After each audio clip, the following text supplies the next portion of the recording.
listeners, welcome to the Deep Journal channel. By subscribing to our channel, you can follow our independent comments on the latest news. With the breakdown of the Syrian ceasefire in the Middle East, it became the focal point of the attacks in the new conflict area of the superpowers. However, every country in the region with Iranian-backed militants has become a candidate for the battlefield. Middle Eastern countries such as Lebanon, Jordan, Iraq and Palestine were also subjected to various attacks under the shadow of Iran. Iranian-backed militant groups in Iraq bombarded the ammunition depots in the holy city of Najd in Iraq with drone attacks twice on Monday morning and afternoon. Large explosions were reported in the incident.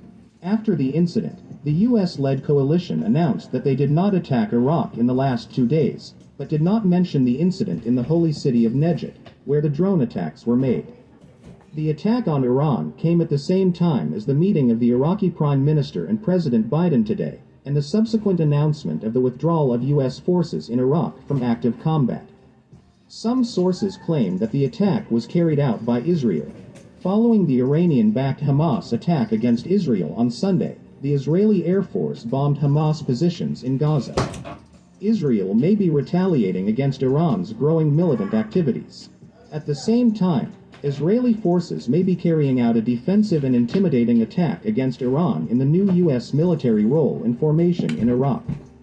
The fact that Israel increased its military budget to prevent Iran's militants and nuclear programs shows us another situation. Iran's brutal actions and nuclear efforts may be enough to take serious measures and scare Israel.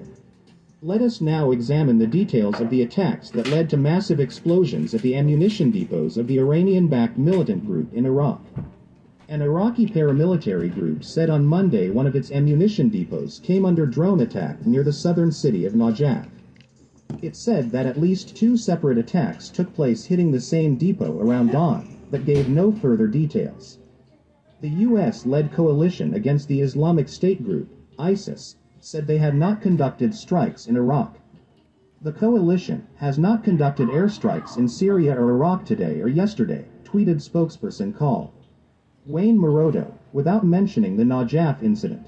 The incident comes as Iraq's Prime Minister Mustafa al-Kadhimi is in Washington to discuss withdrawal of American combat troops from Iraq, a demand of Iranian-backed militias affiliated with the PMF who are blamed for frequent attacks on U.S. interests in the country. Holy city of Najaf been reported at position U.S. interests in the country. A large explosion has been reported at positions belonging to the Hash al-Sabi in the Iraqi holy city of Najaf on Monday afternoon.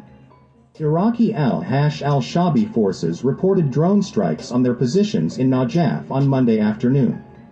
Imam Ali Division announced in a statement that one of its camps in Najaf province has been targeted by drones.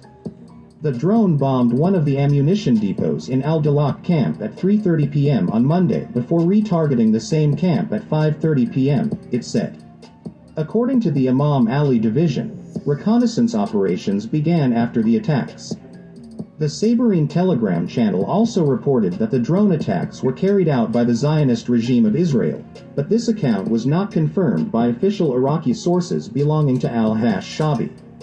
Some other local news sources said that an arms depot was targeted by drones. The statement gave no further detail about the attacks but said that more details will be released later. The Imam Ali Division is a Shiite militia affiliated with the paramilitary Hash Shabi. Camps belonging to the Hash Shabi forces have been frequently attacked by unknown aircraft, but the Shiite militant groups repeatedly accused the United States and Israel of such attacks on their bases in Iraq. The relation between the Hash Shabi and U.S. forces in Iraq has strained after Jan. 3. Independent comments on the latest news. As things heat, the old regime leader of Syria, Bashar Assad, broke the ceasefire they signed in the region and started attacks this evening. This situation brought the tension in Syria to the highest level. Russia started intense attacks in different regions simultaneously with the YPG and the so-called regime forces. ISIS forces in the region also took action. YPG and regime forces are attacking the military bases of Turkey, another active country in Syria. With the ceasefire signed between Russia and Turkey in March 2020, a calm prevailed in the region. As we have told you in recent days, extraordinary events have started to occur in the region. Russia launched airstrikes yesterday against Turkey's military bases. In the process following these events, the so-called regime forces, which received support from Russia, started to open fire on the regions in the northern part of Syria where they lost their control. As the size of the attacks increased day by day, Russia started to bring new generation defense missile systems, S-400s, nuclear bombers and military equipment to Syria, using Israel's missile attacks on Syria as an excuse. The reason for this is said to be information leaked by an American agent close to Russia. It is thought that the Russian forces, having heard that the US did not welcome Israel's attacks after the Trump administration, started this arms shipment. In the wake of these events, the region has turned into a big battlefield with the so-called regime leader Bashar al-Assad breaking the ceasefire today. Russia also supports the military structure of the so-called regime forces with its close friend Iran. Hezbollah is currently in a very active position in Syria. It is also reported that Iranian-backed militants are buying houses and shops in Syria and training soldiers there. President Biden's silent stance on Syria has given Russia great power in the region and strengthened its hand against both NATO ally Turkey and Israel. 2 Turkish soldiers lost their lives and 2 soldiers were injured in the attacks of the regime forces in the YPG. Will the US side with Israel and Turkey, which have common interests in Syria, in the coming days? Or will President Biden allow Russia, which is trying to dominate the Mediterranean through Syria? Now, let's examine together the latest developments in the war for dominance in Syria, one of the most critical regions of the Middle East. Russia could be moving to pressure Israel to stop airstrikes in Syria. Russia might strengthen the Syrian regime's air defenses. The Russian sources have hinted at the possibility of closing Syrian airspace to Israeli planes. This comes in response to allegations Israel has intensified their raids in the past 2 days against Iranian and Hezbollah sites in northern and central Syria.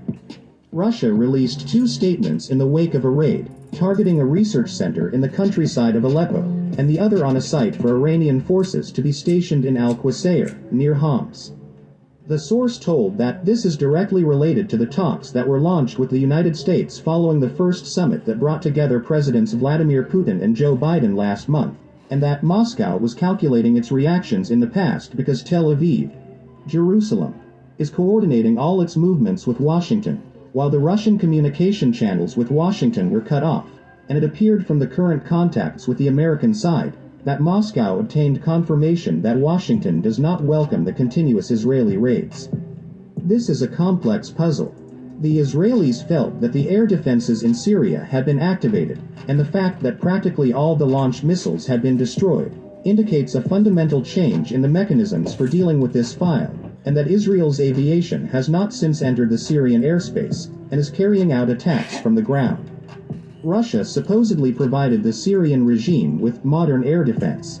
The source went on to claim that Russia's demands might involve closing off all possible targets inside Syria. In the past, Russia didn't object to attacks on Iranian targets in Syria. Moscow seems to run out of patience. This hints that high-level talks with the US have some impact on the issue of staying silent about Israeli airstrikes. This impression left space for Russia to act more freely in supporting Assad forces in Syria with more advanced anti-missile systems and know how to make them more capable of shooting down Israeli armaments. Turkish media noted, Israel has been targeting Iran-linked military targets in the war-torn country's regime-held areas with airstrikes without entirely acknowledging to do so. The Israeli strikes have also been repeatedly criticized by the Syrian regime ally Russia. Meanwhile, the report said that Russian Foreign Minister Sergei Lavrov had asked Israel to provide Russia with information on any Iranian threats in Syria so that Russia could deal with them. If Israel is really forced to respond to threats to the Israeli security coming from the Syrian territory, we have told our Israeli colleagues many times, if you see such threats, please give us the information, Lavrov was cited as saying at the time. Will Russia try to close Syrian airspace to further Israeli airstrikes? Is Russia sending a message to Israel or to the US, or is someone else trying to create a controversy? What is the goal of Iran here, or the Syrian regime or other regional powers? Add to this a third detail that noted airstrikes carried out earlier this year were carried out with intelligence provided by the U.S., a senior American intelligence official told. This leaves many questions. Is Russia sending a message to Israel or to the U.S., or is someone else trying to create a controversy between Russia and Israel? What is the goal of Iran here, or the Syrian regime or other powers in the region? It is known that Gulf countries, Egypt, Iraq and Jordan likely want the Syrian regime to be stabilized and stronger so that it can rejoin the network of Arab states in the region, after having been kept out in the cold since 2011's Arab Spring. In short, there are many interests to see Syria return as a normalized state, and thus the free-for-all of airstrikes by various countries in Syria may end. This would include a desire to see the US and Israel reduce airstrikes. It would also likely mean wanting Iran to stop its entrenchment. Iran may have reduced forces in Syria slightly in the last years.